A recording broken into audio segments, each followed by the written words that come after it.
പത്തനംതിട്ടയിൽ വിവാഹ സംഘത്തെ മർദ്ദിച്ച സംഭവത്തിൽ SI ജിനുവിനെയും 3 പോലീസുകാരെ സസ്പെൻഡ് ചെയ്തു. DIG അജിതാ ബീഗത്തിന്റേതാണ് നടപടി. സ്ഥലം മാറ്റ നടപടിയിൽ വിമർശനം ശക്തമായതിന് പിന്നാലെയാണ് കൂടുതൽ നടപടി. വിവരങ്ങളുമായി തിരുവനന്തപുരത്ത് നിന്ന് ഷഫീദ് റാവുത്തറാണ് ചേരുന്നത്. ഷഫീദ്, നമ്മുടെ പ്രേക്ഷകരിൽ ചിലർ തന്നെ പറയുന്നുണ്ടായിരുന്നു ഈ നടപടിയൊക്കെ ചില പ്രഹസനമാണെന്ന്. സസ്പെൻഷൻ വന്നിരിക്കുന്നു, എന്താണ് വിവരങ്ങൾ? കൃഷ്ണ, വകുപ്പ് തല നടപടിയുടെ ഭാഗമായി ഇപ്പോൾ പോലീസിന് എടുക്കാൻ കഴിയുന്ന നടപടിയാണ് ഈ സസ്പെൻഷൻ എന്നുള്ളത്. നേരത്തെ ഈ സ്ഥലം മാറ്റം അതൊരു തെറ്റിദ്ധാരണയുടെ പുറത്തേക്ക് പ്രചരിച്ച ചില വിവരങ്ങളായിരുന്നു. അത് പ്രാഥമികമായി വിവരശേഖരണം പോലീസ് ആരംഭിച്ചപ്പോൾ ഈ ഉദ്യോഗസ്ഥരെ മാറ്റി നിർത്തണം, SI ജിനുവിനെ മാറ്റി നിർത്തണം എന്നുള്ള റേഞ്ച് ഡി ഒരു നിർദ്ദേശത്തിന്റെ അടിസ്ഥാനത്തിലായിരുന്നു SP ഓഫീസിലേക്ക് ആദ്യം സ്ഥലം മാറ്റിയത്. പിന്നീട് ഇക്കാര്യത്തിൽ പ്രാഥമികമായ വിശദമായ റിപ്പോർട്ട് കിട്ടിയതിന്റെ അടിസ്ഥാനത്തിലാണ് ഇപ്പോൾ ജിനുവിനെ സസ്പെൻഡ് ചെയ്യാനുള്ള തീരുമാനം എടുത്തിട്ടുള്ളത്. സംസ്ഥാനത്തിന്റെ പോലീസ് മേധാവി, ക്രമസമാധാന ചുമതലയുള്ള ADGP അടക്കമുള്ള ആളുകൾ ഈ വിഷയത്തിൽ അടിയന്തര നടപടിയെടുക്കണമെന്ന് നിർദ്ദേശം നൽകിയിരുന്നു. ഇതിന്റെ അടിസ്ഥാനത്തിൽ കൂടിയാണ് range DIG Ajitha Begum Pathanamthitta SP റിപ്പോർട്ടിന്റെ അടിസ്ഥാനത്തിൽ ഇപ്പോൾ സസ്പെൻഷൻ നടപടികളിലേക്ക് കടന്നത്.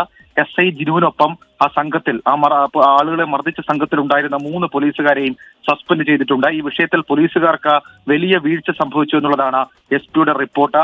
ആളുകളെ മർദ്ദിച്ചു, അത് ആളുമാറി എന്നുള്ള ന്യായീകരണത്തിൽ നിൽക്കില്ല. മർദ്ദനം തന്നെ പോലീസ് ആ രീതിയിൽ ഉപയോഗിക്കപ്പെടരുത് എന്നുള്ള ഒരു സന്ദേശം DGP തന്നെ പലയാവർത്തി സർക്കുലറായിട്ടൊക്കെ ഇറക്കിയിരിക്കുന്ന ഒരു പശ്ചാത്തലത്തിൽ കൂടി ഇങ്ങനെ ഒരു വീഴ്ച സംഭവിച്ചതിൽ ഇനി വെച്ചു പൊറുപ്പിക്കേണ്ടതില്ല എന്നുള്ള നിലപാടിലേക്ക് സംസ്ഥാന പോലീസ് മേധാവിയും ക്രമസമാധാന ചുമതലയുള്ള ADGPയും എത്തിച്ചേരുകയാണ്. കഴിഞ്ഞ ദിവസം കൂത്താട്ടുകുളത്തടക്കം ഉണ്ടായ സംഭവങ്ങൾ പോലീസിന് വലിയ നാണക്കേടുണ്ടാക്കിയ സംഭവമാണ്.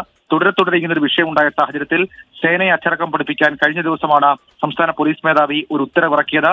ആ ഉത്തരവിൽ പറയുന്ന ഒരു കാര്യം പോലും പാലിക്കപ്പെടുന്നില്ല എന്നുള്ള കാര്യം ആവർത്തിക്കുന്ന സംഭവങ്ങൾ ഓർമ്മിക്കപ്പെടുന്നു. അതായത് പത്തനംതിട്ടയിൽ വിവാഹം കഴിഞ്ഞ് മടങ്ങിയ സംഘം വഴിയരികിൽ വിശ്രമിച്ച സംഘത്തെ ആളുമാറി മർദ്ദിച്ച സംഭവത്തിൽ ഇപ്പോൾ പോലീസുകാർക്കെതിരെ കർശന നടപടി അതുണ്ടായിരിക്കുന്നു. വകുപ്പ് തല അന്വേഷണത്തിൽ വിശദമായ റിപ്പോർട്ട് ലഭിക്കും. ആ റിപ്പോർട്ടിന്റെ അടിസ്ഥാനത്തിൽ തുടർ നടപടികൾ ഉണ്ടാകുമെന്ന് റേഞ്ച് DIG ഓഫീസ് അറിയിച്ചിട്ടുണ്ട്. ക്രിസ്റ്റീന.